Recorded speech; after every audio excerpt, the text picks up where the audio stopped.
तो चलिए सीधा रुख कर रहे हैं। इस वक्त हमारे साथ उत्तराखंड के डीजीपी अभिनव कुमार जी जुड़ चुके हैं और हल्द्वानी में जो कुछ घटना घटी उसको लेकर तमाम सवाल और सवालों का जवाब तलाशने की हम कोशिश कर रहे हैं। अभिनव जी, डीजीपी साहब, बहुत बहुत स्वागत है इंडिया वॉइस में आपका। सर नमस्कार। सर, एक जानकारी आपसे चाह रहे थे, आप ग्राउंड जीरो पर खुद मौके पर पहुंचे हैं, क्या कुछ अब तक तफ्तीश आगे बढ़ पाई और हालात क्या है सर वहां पर? देखिए, स्थिति वहां पे अब नियंत्रण में है जी। और वहां पर पर्याप्त मात्रा में पुलिस फोर्स तैनात किया गया है, पीएसी तैनात की गई है, केंद्रीय पुलिस बल भी वहां तैनात कर दिए गए हैं जी। तो कोई उस तरीके की वहां पे अभी फिलहाल समस्या नहीं है जी। और जहां तक रही कल जो ये भीड़ ने हिंसा की थी, इसके बारे में जो हमारे पास उपलब्ध सीसीटीवी फुटेज है जी। और मोबाइल फोन की जो फुटेज है उसका हम लोग परीक्षण कर रहे हैं और जो भी इसमें उपद्रव में शामिल लोग थे उनको आइडेंटिफाई किया जा रहा है जी। और उनके खिलाफ फिर केसेस रजिस्टर करके और सख्ती से कार्रवाई की जाएगी। और हमारा पूरा वो रहेगा कि जो भी एविडेंस है उसके हिसाब से एनएसए में और अनलॉफुल एक्टिविटीज प्रिवेंशन एक्ट में इनके खिलाफ कार्रवाई की जाए। अभिनव सर, आपका क्योंकि काम करने का तरीका भी अलग है और जांच का तरीका भी अलग है और सब जानते हैं इस बात को, और एक बात मैं समझना चाह रहा था और दर्शक भी समझना चाह रहे थे, ये जो साजिश के तहत सब कुछ हुआ है, क्योंकि जिस तरह से हमला किया गया वहां पर पुलिस बल पर, निगम की टीम पर पत्थर छतों से बरसाए गए, तो ये एक बहुत बड़ी साजिश कहीं ना कहीं अंकित कर रही है। डेफिनेटली जिस तरह से वहां पे पथराव हुआ और आगजनी हुई और जिस संख्या में भीड़ इकट्ठी थी, निश्चित रूप से कुछ ना कुछ उनकी तैयारी थी इस तरीके का उपद्रव करने की।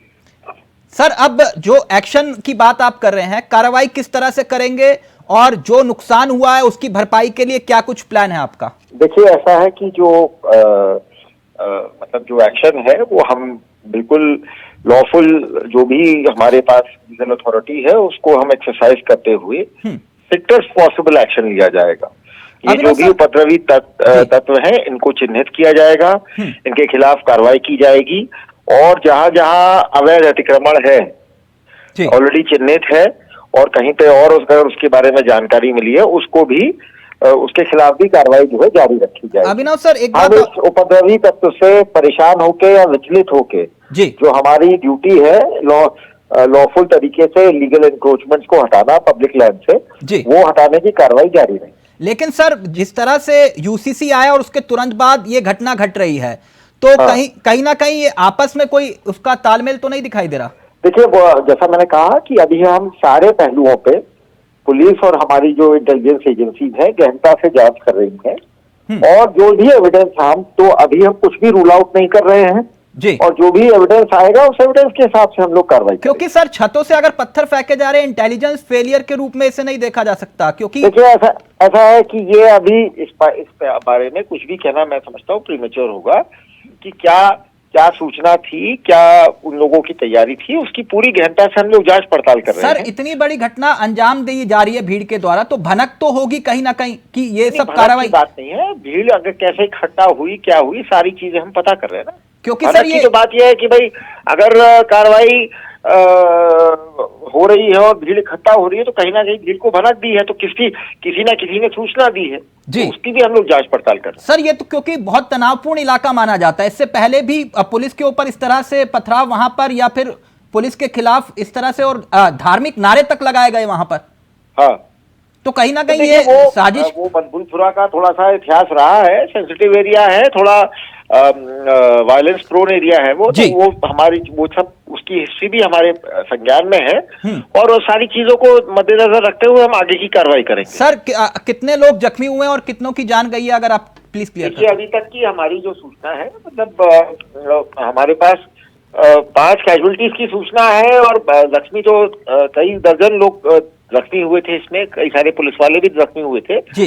लेकिन उसमें भी 3 लोग गंभीर रूप से घायल हैं, बाकी सब लोग को जो मुझे बताया गया है। सर, उत्तराखंड में अलर्ट अभी भी जारी है और बिल्कुल हम वहां पे अभी भी कर्फ्यू लगा हुआ है, हमारी फोर्सेस तैनात है और पूरे स्टेट में अलर्ट जारी है और हम बिल्कुल कोशिश यही करेंगे कि पहले तो वहां पे स्थिति को नॉर्मल किया जाए और बाकी दूसरा हमारा चैलेंज है कि बाकी और पूरे स्टेट में भी शांति व्यवस्था बनाए रखे जाए। अभिनव सर, मैं चाह रहा था कि क्योंकि ये इंडिया वॉइस का मंच है और पूरा देश इस वक्त आपको सुन भी रहा है, अगर हमारे इस मंच के माध्यम से आप पूरे देश से कोई अपील करना चाहें और खासतौर पर उस इलाके में जहां पर तनाव बना हुआ है। Sir please. देखिए, यहाँ तक मैं बस इतना कहना चाहूंगा कि जो ये बनफुलपुरा में जो भी हिंसक तत्वों ने जी सरकार को, पुलिस प्रशासन को चुनौती दी है और यहाँ पर हिंसा भड़काई है और माहौल खराब करने की कोशिश की है, इनके साथ सख्ती से निपटा जाएगा। सबसे पहली बात तो ये जी। तो हम सभी नागरिकों को विश्वास दिलाना चाहते हैं कि ये जो उपद्रवी तत्वों ने जो कल ये हरकत की है, इसका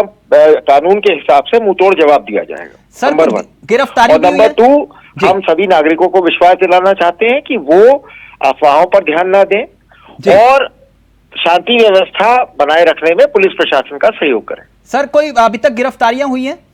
नहीं, अभी तक मेरे पास कोई इस गिरफ्तारियों के बारे में कोई ठोस नहीं है। उसके बारे में मैं अभी अब जो आगे का पुलिस एक्शन है उसके बारे में मैं अभी बहुत डिटेल से आपको जानकारी नहीं देना चाहूंगा। सर, बस एक सवाल मैं जानता हूं, आप ग्राउंड जीरो पर हैं, ये तो साफ है ना सर, ये बहुत बड़ी साजिश थी। देखिए, साजिश की वही बात है कि किस प्रकार की साजिश थी, कौन लोग थे, ये सब अभी इन्वेस्टिगेशन का पार्ट है और अभी इस बारे में मैं कोई ठोस टिप्पणी नहीं कर सकता। थैंक यू सो मच, बहुत बहुत शुक्रिया अभिनव सर। तो ये थे हमारे साथ डीजीपी उत्तराखंड, जिनका कहना यह है कि साजिश थी, लेकिन यह जांच का विषय है और जांच के बाद ही पता चलेगा कि आखिरकार इस साजिश के पीछे कौन कौन था। लेकिन इतना जरूर है कि हालात को काबू में पा लिया गया है।